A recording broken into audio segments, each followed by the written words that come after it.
Venezuela atraviesa hoy uno de los momentos más críticos de su historia moderna. Tras el impactante traslado de Nicolás Maduro a Nueva York para enfrentar cargo federal por narcotráfico, el panorama político en Caracas se ha fragmentado.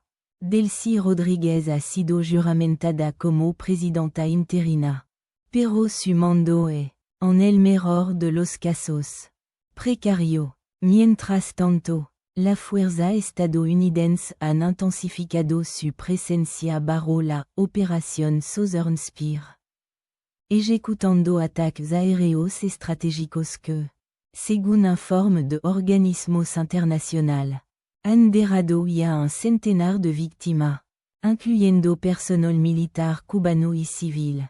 El narrador diría, bajo un cielo nublado por el humo de la explosión, Venezuela se debate entre el colapso total y la intervención extranjera.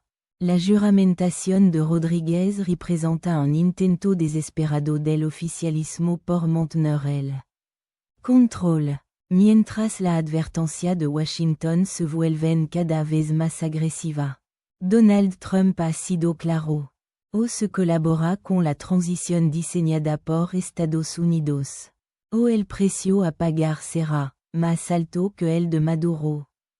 La crisis humanitaria se profundiza cada hora, con bloqueos naval que impiden el flujo de suministro vital hacia los puertos principales. El mundo observa con temor como una nación entera es utilizada como tablero en una partida de ajedrez geopolítico que amenaza con incendiar toda la región andina. La soberanía venezolana parece hoy un concepto lejano, sepultado bajo el peso de la sanción y el estruendo de los aviones de combate que patrulan el Caribe, en la cal de Caracas.